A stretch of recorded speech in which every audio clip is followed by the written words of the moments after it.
Assalamualaikum warahmatullahi wabarakatuh. Halo teman-teman semua, perkenalkan nama saya Nadilah, NIM 221454 dari Prodi Pendidikan Guru Sekolah Dasar, kelas RC semester 2. Tujuan membuat video ini untuk memenuhi tugas mata kuliah strategi pembelajaran dengan dosen Bapak Fadli Zil Ikrom, MPD. Selamat menyaksikan. Baik, di sini saya akan menjelaskan tentang keterampilan dasar mengajar. Nah, keterampilan dasar mengajar ini merupakan satu keterampilan yang menuntut latihan yang terprogram untuk dapat menguasainya. Penguasaan terhadap keterampilan ini memungkinkan guru mampu mengelola kegiatan pembelajaran secara lebih efektif. Artinya, keterampilan dasar mengajar ini perlu dikuasai oleh semua guru, baik guru TK, SD, SLTP, SLTA, maupun dosen di perguruan tinggi. Oke, di video ini saya akan membahas tentang yang pertama, keterampilan bertanya. Yang kedua, keterampilan memberi penguatan. Yang ketiga, keterampilan mengadakan variasi. Dan yang terakhir, keterampilan menjelaskan.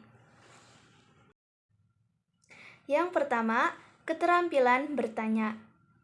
Keterampilan bertanya merupakan keterampilan yang paling sederhana dibandingkan dengan keterampilan lainnya. Keterampilan bertanya ini merupakan keterampilan yang bersifat mendasar yang dipersyaratkan bagi penguasaan keterampilan berikutnya. Nah, jadi keterampilan bertanya ini yang menjadi syarat penguasaan keterampilan berikutnya.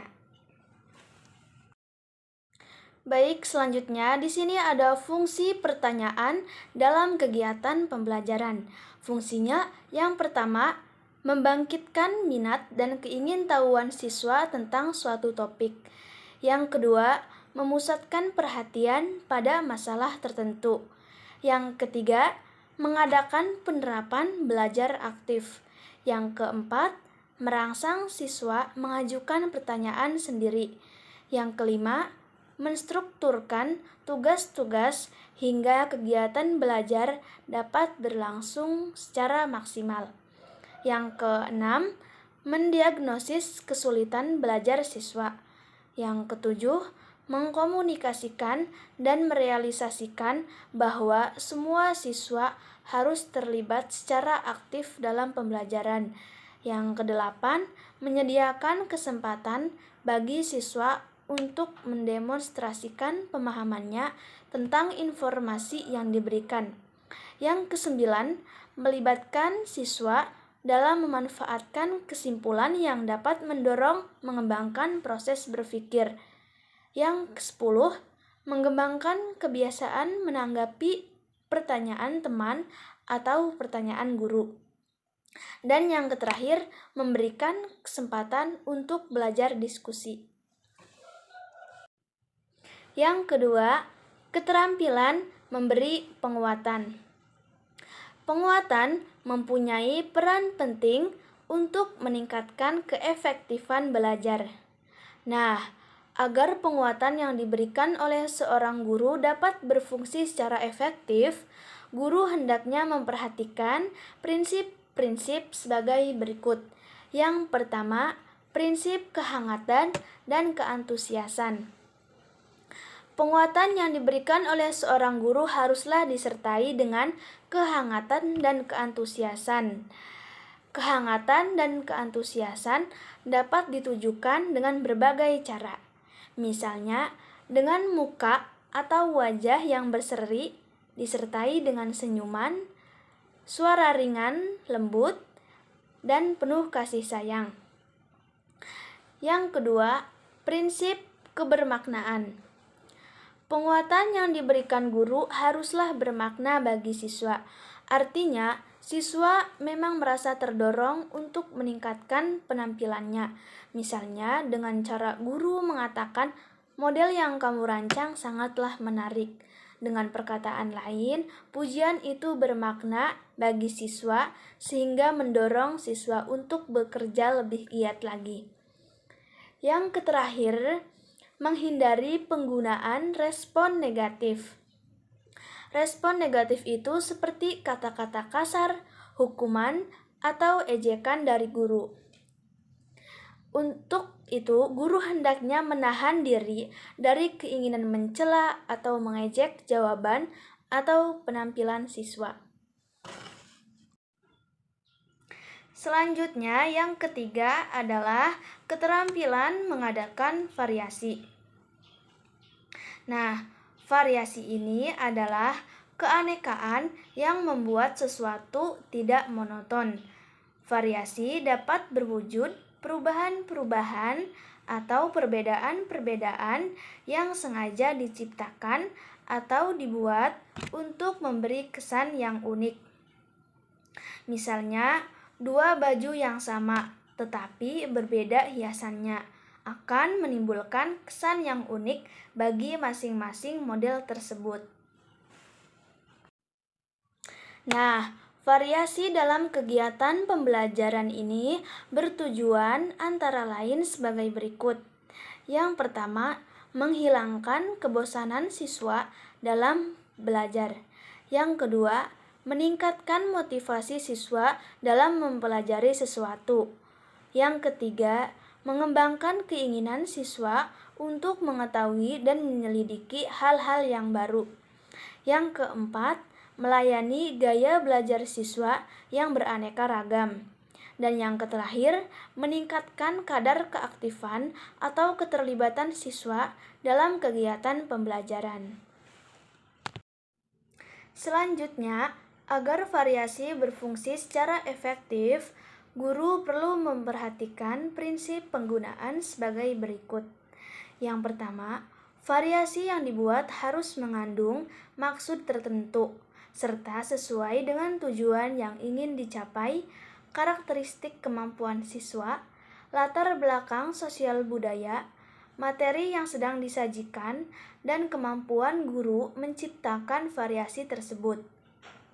Yang kedua, variasi harus terjadi secara wajar, tidak berlebihan, sehingga tidak mengganggu terjadinya proses pembelajaran.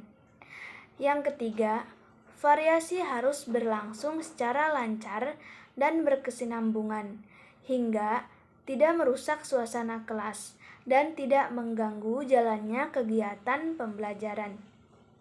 Dan yang terakhir, komponen-komponen variasi yang memerlukan pengorganisasian dan perencanaan yang baik perlu dirancang secara cermat dan dicantumkan dalam rencana pembelajaran.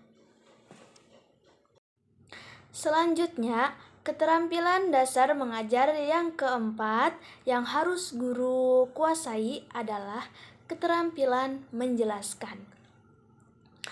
Dari segi etimologis, kata menjelaskan mengandung makna membuat sesuatu menjadi jelas. Dalam kegiatan menjelaskan, terkandung makna pengkajian informasi secara sistematis sehingga yang menerima penjelasan mempunyai gambaran yang jelas tentang hubungan informasi yang satu dengan yang lain.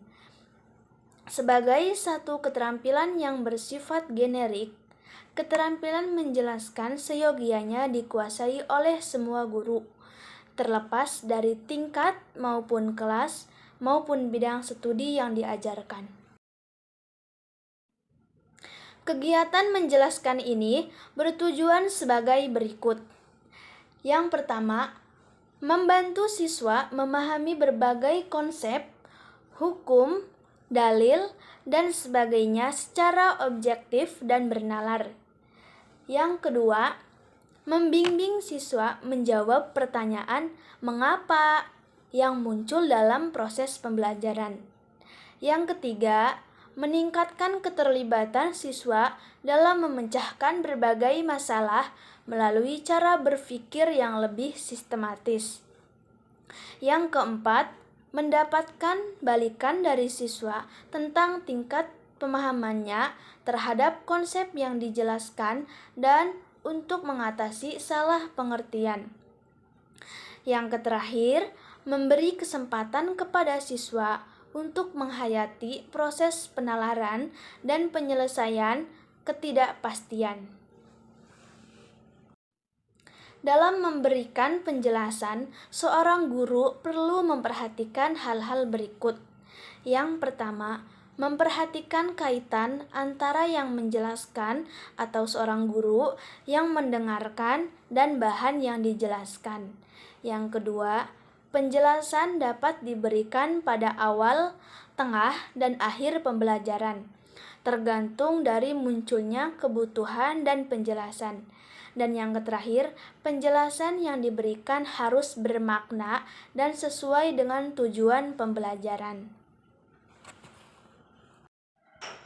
Nah, jadi kesimpulannya adalah keterampilan dasar mengajar ini bersifat generik, yang artinya bahwa keterampilan ini perlu dikuasai oleh semua guru, baik guru TK, SD, SLTP, SLTA, maupun dosen di perguruan tinggi.